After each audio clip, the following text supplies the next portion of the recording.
A culture that dominates is no culture at all. Module 3 from Epiphanies ടെക്സ്റ്റിലെയാണ് നമ്മൾ നോക്കുന്നത്. TM കൃഷ്ണയുടെ ഒരു സ്പീച്ചാണിത്. അപ്പം അദ്ദേഹം ഒരു ഇന്ത്യൻ കർണാട്ടിക് വോക്കലിസ്റ്റാണ്, റൈറ്ററാണ്, ആക്ടിവിസ്റ്റാണ്, and he's also an author. സ്പീക്കറാണ്, റൈറ്ററാണ്. അതായത് ഈ സോഷ്യൽ ആൻഡ് കൾച്ചറൽ ഇഷ്യൂസിനെ കുറിച്ച് സംസാരിക്കുന്ന ഒരു വ്യക്തിയും കൂടിയാണ് അദ്ദേഹം റൈറ്ററും കൂടിയാണ്. ചെന്നൈയിലാണ് ജനിച്ചത്.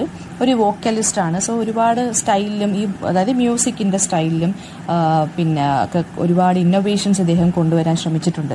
അതുപോലെ തന്നെ ഒരുപാട് കോൺട്രവേഴ്സീസ് ഇദ്ദേഹം കൊണ്ടുവരാൻ ശ്രമിച്ചിട്ടുണ്ട്. പിന്നെ 2016 ഇദ്ദേഹത്തിന് രമൺ മാഗ്സസെ അവാർഡ് കിട്ടി.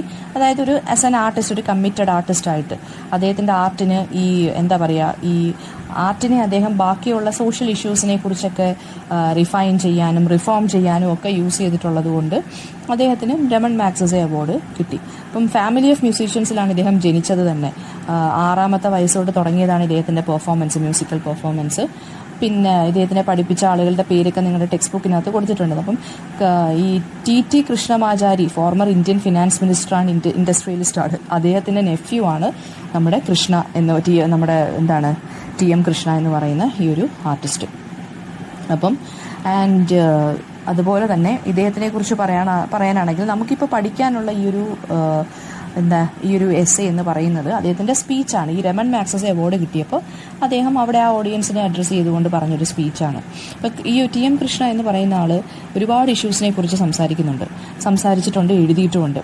അതായത് പിന്നെ ലെഫ്റ്റ് വിങ് ആക്ടിവിസം അല്ലെങ്കിൽ എൻവയോൺമെൻറ്റ് ആയിക്കോട്ടെ, കാസ്റ്റ് സിസ്റ്റം ആയിക്കോട്ടെ, റിലീജിയസ് റിഫോംസ് ആയിക്കോട്ടെ, കമ്മ്യൂണലിസം ആയിക്കോട്ടെ, എല്ലാ കാര്യത്തിനെക്കുറിച്ചും ക്ലാസിക്കൽ മ്യൂസിക്കിൽ കൊണ്ടുവന്ന ഇന്നോവേഷൻസ്, പുതിയ കാര്യങ്ങളായിക്കോട്ടെ, എല്ലാ കാര്യത്തിനെക്കുറിച്ചും അദ്ദേഹത്തിന് ഇൻട്രസ്റ്റ് ഉണ്ട്. ഒരുപാട് ഓർഗനൈസേഷൻസ് ഇദ്ദേഹം തന്നെ കൊണ്ടുവന്നിട്ടുണ്ട്, അതായത് മ്യൂസിക്കിനെയും കൾച്ചറുമായിട്ട് റിലേറ്റ് ചെയ്യുന്നത്. ആൻഡ് അതുപോലെ തന്നെ ഈ ഒരുപാട് ഓർഗനൈസേഷൻസിൻ്റെ ഭാഗവും കൂടിയാണ് ഇദ്ദേഹം എന്ന് പറയുന്നത്. ആൻഡ് പെർഫോമൻസസ് ഒരുപാട് വേൾഡ് വൈഡ് ആയിട്ട് നടത്തിയിട്ടുണ്ട്. പിന്നെ അതുപോലെ തന്നെ ഈ റൈറ്റിങ്സിനെ കുറിച്ച്, സോഷ്യലായിട്ടുള്ള ഇഷ്യൂസിനെ കുറിച്ച്, കൾച്ചറൽ ആർട്ട് എല്ലാത്തിനെക്കുറിച്ചും ഇദ്ദേഹം എഴുതിയിട്ടുണ്ട്. ഞാൻ നേരത്തെ പറഞ്ഞ പോലെ തന്നെ സോഷ്യൽ ഡിസ്ക്രിമിനേഷനെതിരെയൊക്കെ ഇദ്ദേഹം എന്ത് ചെയ്തിട്ടുണ്ട്, വോയിസ് ഔട്ട് ചെയ്തിട്ടുണ്ട്. ഇദ്ദേഹത്തിൻ്റെ കാര്യങ്ങളെല്ലാം, ഇദ്ദേഹത്തിൻ്റെ അഭിപ്രായങ്ങളെല്ലാം ഇദ്ദേഹം വോയിസ് ഔട്ട് ചെയ്തിട്ടുണ്ട്. അപ്പം നമുക്ക് ഈ ഒരു ടെക്സ്റ്റിനകത്ത് ഇദ്ദേഹം പറയുന്നതെന്ന് വെച്ച് കഴിഞ്ഞാൽ ആർട്ടിസ്റ്റിക് ഹൈറാർക്കിയെ ഡിസ്മാൻഡിൽ ചെയ്യുക അല്ലെങ്കിൽ ഡിസ്ട്രോയ് ചെയ്യുക, അതിനെ തകർക്കുക. അതിനുവേണ്ടിയാണ് അദ്ദേഹം ഈ ഒരു എസ്സേക്കകത്ത് ഇദ്ദേഹം പറയുന്നത്. കർണാട്ടിക് മ്യൂസിക്കിലോട്ട് ഒരുപാട് ആളുകളെയും കൂടി ഇൻക്ലൂഡ് ചെയ്യുക, അല്ലെങ്കിൽ ഒരുപാട് ആളുകൾ മുന്നോട്ട് വരിക എന്നാണ് പറയുന്നത്. ആർട്ടിനെ ഡെമോക്രറ്റൈസ് ചെയ്യുക. ആർട്ട് എന്ന് പറയുന്നത് ഒരു പ്രത്യേക വിഭാഗക്കാരുടെ കയ്യിലിരിക്കേണ്ടതല്ല, എല്ലാവരും ഈക്വലായിട്ട് പെർഫോം ചെയ്യുകയും പ്രൊമോട്ട് ചെയ്യേണ്ടയും കാര്യമാണെന്നാണ് പറയുന്നത്. അപ്പോൾ ആ ഒരു ആർട്ടിനെ ഒരു ഡെമോക്രസി അല്ലെങ്കിൽ ആർട്ടിൻ്റെ ഒരു ഡെമോക്രാറ്റിക് നേച്ചറിനെ കുറിച്ചിട്ട് അതിൻ്റെ ഇമ്പോർട്ടൻസ് ആണ് ഇദ്ദേഹം ഇവിടെ പറയുന്നത്. ഇങ്ങനെ തുടങ്ങുന്നത് എങ്ങനെയാണ്, ഞാനൊരു മ്യൂസീഷ്യനാണ്, ഒരു കർണാട്ടിക് മ്യൂസീഷ്യനാണ്. കർണാട്ടിക് മ്യൂസിക് എന്ന് പറയുമ്പോൾ നമ്മുടെ ഇന്ത്യയിൽ തന്നെ വൺ ഓഫ് ദി സെലിബ്രേറ്റഡ് ആയിട്ടുള്ള ക്ലാസിക്കൽ സിസ്റ്റമാണ് കർണാട്ടിക് മ്യൂസിക് എന്ന് പറയുന്നത്. ആൻഡ് ഇദ്ദേഹം പറയുന്നത് അദ്ദേഹം ബ്രാഹ്മൺ കാസ്റ്റിൽ നിന്നുള്ളതാണ്. ആൻഡ് സോ ഇദ്ദേഹം ഫ്രം ചൈൽഡ്ഹുഡ് ഓൺവേർഡ്സ് മ്യൂസിക് പഠിച്ചിരുന്നു. ഫുൾ ടൈം മ്യൂസീഷ്യനായിരുന്നു. 22 വയസ്സായപ്പോഴത്തേക്കും കംപ്ലീറ്റ് ചെയ്തു. അതായത് ഒരു ഫുൾ ടൈം മ്യൂസീഷ്യനായിട്ട് മാറി 22-ാമത്തെ വയസ്സിൽ. ആൻഡ് ഇദ്ദേഹം പറയുകയാണ് മ്യൂസിക് എന്ന് പറയുന്നത് അദ്ദേഹത്തിൻ്റെ ലൈഫിൽ ഒരുപാട് അൺയൂഷ്വൽ സിറ്റുവേഷൻസ് കൊണ്ടുവന്നിട്ടുണ്ട്. ആൻഡ് അതായത് ഈ പാട്ട് പഠിക്കുന്നതും പാട്ട് പാടുന്നതും അല്ലാതെ വേറെ കുറേ അൺയൂഷ്വൽ ആയിട്ടുള്ള സിറ്റുവേഷൻസ് മ്യൂസിക്കിന് ക്രിയേറ്റ് ചെയ്യാൻ സാധിച്ചിട്ടുണ്ട്.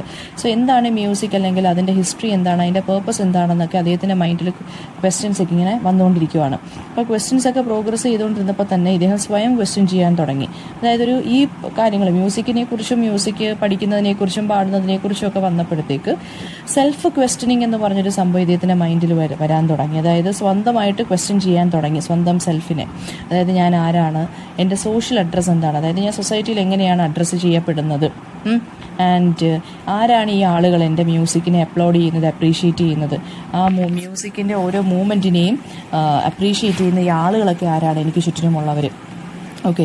ആൻഡ് അദ്ദേഹത്തിന് ഒരു കാര്യം മനസ്സിലായി, മ്യൂസിക് എന്ന് പറയുന്നത് മെലഡിയും ഋതവും മാത്രമുള്ളതല്ല. മ്യൂസിക്കിനകത്ത് കുറച്ചധികം എലിമെൻസും കൂടി ആഡഡ് ആയിട്ടുണ്ട്. ഏതൊക്കെയാണ്? റിലീജിയൻ ഇൻഫ്ലുവൻസ് ചെയ്യുന്നുണ്ട് മ്യൂസിക്കിനെ, അതുപോലെ റിച്വൽസ്, റൂൾസ് ആൻഡ് റെഗുലേഷൻസ് ഒക്കെ മ്യൂസിക്കിനെ, അതായത് സൊസൈറ്റിയിലെ കുറച്ച് റൂൾസ് ആൻഡ് റെഗുലേഷൻസ് പോലും മ്യൂസിക്കിനെ എന്താ പറയുക റെഗുലേറ്റ് ചെയ്യുന്നുണ്ടെന്ന് ഇദ്ദേഹത്തിന് മനസ്സിലായി. അത് റെഗുലേറ്റ് ചെയ്യുന്നതെന്ന് പറയുന്നത് ഈ മ്യൂസിക് എന്ന് പറയുന്നത് ഒരു കമ്മ്യൂണിറ്റി ഹോൾഡ് ചെയ്ത് വെച്ചേക്കുകയാണത്. ഇദ്ദേഹത്തിൻ്റെ കമ്മ്യൂണിറ്റി എന്നുള്ള രീതിയിലാണ് പറഞ്ഞിരിക്കുന്നത്. അതായത് ഒരു ഡോമിനൻ്റ് കമ്മ്യൂണിറ്റി മ്യൂസിക്കിനെ ഹോൾഡ് ചെയ്ത് വെച്ചിരിക്കുകയാണെന്നാണ് പറയുന്നത്. ആൻഡ് മ്യൂസിക്കിനെ ഇവർ അവരുടെ കമ്മ്യൂണിറ്റി ആയിട്ടങ്ങ് പ്രഖ്യാപിച്ചേക്കുവാണ്. അതായത് മ്യൂസിക്കിനെ പ്രൊട്ടക്റ്റ് ചെയ്യേണ്ടതും പ്രാക്ടീസ് ചെയ്യേണ്ടതും ബാക്കിയുള്ള ആളുകളിൽ നിന്ന് ഈ കർണാട്ടിക് മ്യൂസിക് എന്ന് വെച്ചാൽ ഇവിടെ ഉദ്ദേശിക്കുന്നത് കർണാട്ടിക് മ്യൂസിക്കാണ്. സോ കർണാട്ടിക് മ്യൂസിക് എന്ന് പറയുന്നത് ബ്രാഹ്മിൻസിൻ്റെ അല്ലെങ്കിൽ ഹൈകാസ്റ്റ് ആളുകളുടെ മാത്രമുള്ള കാര്യമല്ല. അവർ പക്ഷേ അങ്ങനെയാണ് കാണുന്നതെന്നാണ് പറയുന്നത്. ബാക്കിയുള്ളവരെ എക്സ്ക്ലൂഡ് ചെയ്തിട്ട് ഇവർ തന്നെയാണ് ശരിക്കും പറഞ്ഞാൽ മ്യൂസിക്കിനെ കൈയടക്കി വെച്ചിരിക്കുന്നതെന്നാണ് പറയുന്നത്, ഈ കർണാട്ടിക് മ്യൂസിക്കിന്. ഓക്കെ, സോ പിന്നെ പറയുന്നതെന്ന് വെച്ച് കഴിഞ്ഞാൽ ഈ ഒരു ഈസ്തെറ്റിക്കലി മ്യൂസിക് എന്ന് പറയുന്നത് നമുക്ക് എന്താ പറയുക പ്ലീസിങ് ആയിട്ടുള്ളൊരു കാര്യമാണ് കേൾക്കുന്നതാണെന്നുണ്ടെങ്കിലും ഒക്കെ അല്ലേ. അപ്പോൾ അതിന് ശരിക്കും പറഞ്ഞു കഴിഞ്ഞാൽ അതിന് ആ ഒരു ഈസ്തെറ്റിക് ക്വാളിറ്റി മാത്രമല്ല മ്യൂസിക്കിന് വരുന്നത്, ഒരു പൊളിറ്റിക്കൽ കമൻട്രി ആയിട്ടും സോഷ്യൽ കമൻട്രി ആയിട്ടും ഒക്കെ മ്യൂസിക്കിന് മാറാൻ സാധിക്കും എന്നാണ് പറയുന്നത്. അതായത് പൊളിറ്റിക്കലിയും സോഷ്യലിയും ഈ ഒരു മ്യൂസിക്കിന് ഡിസ്കഷൻ്റെ ഭാഗമാകാൻ സാധിക്കും എന്നാണ് പറയുന്നത്. ഓക്കെ, ആൻഡ് അതുപോലെ തന്നെ പിന്നെ എന്താ പറയുക ഈ മ്യൂസിക് ഒരു ഭാഗം മാത്രം ആളുകൾ ഇങ്ങനെ കൈയടക്കി വെച്ചിരിക്കുന്നത് എന്ന് പറയുന്നത് റോങ് ആണ്, അല്ലെങ്കിൽ സൊസൈറ്റിക്ക് തന്നെ അൺഫെയർ ആണ്, ആർട്ടിനോട് തന്നെ നമ്മൾ കാണിക്കുന്ന ക്രൂരതയാണെന്നാണ് ഇദ്ദേഹം പറയുന്നത്. അപ്പോൾ ഈ ഒരു ഡോമിനേഷനെ നമ്മൾ റെസിസ്റ്റ് ചെയ്യണം എന്നാണ് ഇദ്ദേഹം ഈ ഒരു സ്പീച്ചിലൂടെ പറയുന്നത്. ആൻഡ് ഇദ്ദേഹം ബിലോങ് ചെയ്യുന്നത് തന്നെ ഈ ഒരു കമ്മ്യൂണിറ്റിയിലാണ് അല്ലേ. അപ്പം ആർട്ട് എന്ന് പറയുന്നത് അല്ലെങ്കിൽ ഇദ്ദേഹത്തിൻ്റെ ലൈഫിൻ്റെ ഒരു ഭാഗമാണ് ഈ ഒരു കർണാട്ടിക് മ്യൂസിക് എന്ന് പറയുന്നത് തന്നെ. അപ്പം ഈ ഒരു കർണാട്ടിക് മ്യൂസിക് എന്ന് പറയുന്നത് തന്നെ ഇന്ത്യയുടെ തന്നെ ഡോമിനൻ്റ് ആയിട്ടുള്ള കൾച്ചറിൻ്റെ ഭാഗമാണെന്നാണ് പറയുന്നത്. ഈ കൾച്ചർ പക്ഷേ എന്താണ് സ്വന്തമായിട്ടും ഡോമിനേറ്റ് ചെയ്ത് നിൽക്കുന്നുണ്ട്, അത് പവർഫുൾ ആണെന്നാണ് അതിൻ്റെ വിചാരം എന്നാണ് പറയുന്നത്. പക്ഷേ അങ്ങനെ പവർഫുൾ ആയിട്ടുള്ളൊരു കൾച്ചറും, അതായത് കൾച്ചറിനെ ഒരിക്കലും നമ്മൾ ഏത് കൾച്ചറിനെ ആണെങ്കിലും നമ്മൾ ഒരിക്കലും പവർഫുൾ അല്ലെങ്കിൽ ഡോമിനേറ്റിംഗ് ആണെന്ന് പറയരുത്. അങ്ങനെ ഡോമിനേറ്റിംഗ് അല്ലെങ്കിൽ പവർഫുൾ ആകുന്നതിനെ നമ്മൾ ഒരിക്കലും കൾച്ചർ എന്ന് വിളിക്കുകയില്ല. കൾച്ചർ എന്ന് പറയുമ്പോൾ എല്ലാത്തിൻ്റെയും കൂടി ഉള്ളൊരു ആകത്തുക അല്ലെങ്കിൽ ഒരു മിക്സ്ചറാണ്. അതൊന്നിനെ എല്ലാം ഈക്വലായിട്ട് അല്ലെങ്കിൽ ബാലൻസ് ചെയ്ത് കൊണ്ടുപോകേണ്ട ഒരു കാര്യമാണ്. അല്ലാതെ ഒരിക്കലും ഒരു കൾച്ചർ ഡോമിനേറ്റ് ചെയ്ത് കഴിഞ്ഞാൽ ബാക്കിയുള്ളത് അപ്പം നമുക്കതിനെ കൾച്ചർ എന്ന് വിളിക്കാൻ സാധിക്കില്ലെന്നാണ് ടി.എം. കൃഷ്ണ പറയുന്നത്. ആൻഡ് ദെൻ പവർ എന്ന് പറയുന്നത് പവറാണ്, കൾച്ചർ എന്ന് പറയുന്നത് കൾച്ചറായിരിക്കണം. അല്ലാതെ കൾച്ചറിലൂടെ പവറോ അല്ലെങ്കിൽ പവറിലൂടെ കൾച്ചറോ കൊണ്ടുവരരുത് എന്നാണ് ഇദ്ദേഹം പറയുന്നത്. ഓക്കെ, അതായത് കാസ്റ്റ് വെച്ചിട്ട് നമ്മളൊരിക്കലും മ്യൂസിക് ഞങ്ങളുടേതാണെന്ന് പറയരുത് എന്നാണ് ഇദ്ദേഹം ഇവിടെ ഇൻഡയറക്റ്റ്ലി പറയുന്നത്. അപ്പോൾ ഏത് കമ്മ്യൂണിറ്റി ആണെന്നുണ്ടെങ്കിലും മോസ്റ്റ് മാർജിനലൈസ്ഡ് ആയിട്ടില്ലെങ്കിൽ ഒരു അതായത് മാർജിനലൈസ്ഡ് എന്ന് വെച്ച് കഴിഞ്ഞാൽ ഇപ്പോൾ ഏറ്റവും നമ്മളിപ്പോൾ നിർത്തപ്പെട്ട സൊസൈറ്റിയിലെ ഏതെങ്കിലും ഒരു ഗ്രൂപ്പ് ആണെങ്കിൽ പോലും അവർക്കും ഉണ്ട് അവരുടേതായിട്ടുള്ള ആർട്ടും കൾച്ചറും എല്ലാം അല്ലേ. അപ്പം പവറിനാണെന്നുണ്ടെങ്കിലും കൾച്ചറിലാണെന്നുണ്ടെങ്കിലും എന്താണ് ഓരോ ലെവലുണ്ടെന്നാണ് ഇദ്ദേഹം പറയുന്നത്. പക്ഷെ അതിനകത്ത് രണ്ടും കൂടി മിക്സ് ആയി പോകരുതെന്നാണ് ഇദ്ദേഹം പറയുന്നത്. നമ്മൾ ആ ഒരു വലിയ ഹൈ ലെവൽ എന്തിനും ഹൈ ലെവൽ വരുവാണെങ്കിൽ നമ്മളതിനെ താഴോട്ട് കൊണ്ടുവരണം എന്നാണ് പറയുന്നത്. ഓക്കെ, ദെൻ ഡെമോക്രസി എന്താണ് നമ്മുടെ സൊസൈറ്റിയിൽ ഡിമാൻഡ് ചെയ്യുന്നത്? അതായത് വെൽത്ത്, ഫിസിക്കൽ, കൾച്ചറൽ ആയിട്ടുള്ള എല്ലാ ഓപ്പൺനെസ്സും അല്ലെങ്കിൽ ഫ്രീഡവുമാണ് ഡെമോക്രസി നമുക്ക് വേണ്ടി കൊണ്ടുവരുന്നത്. അതായത് എല്ലാ രീതിയിലും എല്ലാ കാര്യത്തിനോടും നമ്മളൊരു ഓപ്പൺനെസ് കൊണ്ടുവരിക എന്നുള്ളതാണ് ഡെമോക്രസിയുടെ ഒരു എയിം എന്ന് പറയുന്നത് തന്നെ. അപ്പം ഇത് ശരിക്കും പറഞ്ഞാൽ നമ്മൾ എല്ലാത്തിനോടും ഒരു എമ്പത്തറ്റിക്കലായിട്ട് പെരുമാറുക എന്നാണ് പറയുന്നത്. അല്ലാതെ നമ്മൾ ഇങ്ങനെ സഹിഷ്ണുതയോടെ ടോളറൻസ് അല്ല നമ്മൾ പറയേണ്ടത്. ശരിക്കും പറഞ്ഞാൽ നമ്മൾ അങ്ങോട്ടും ഇങ്ങോട്ടും എല്ലാത്തിനെയും എംബ്രേസ് ചെയ്ത് അക്സെപ്റ്റ് ചെയ്ത് ജീവിക്കുക എന്നാണ്. ഓക്കെ, ആൻഡ് പിന്നെ പറയുന്നതെന്ന് വെച്ച് കഴിഞ്ഞാൽ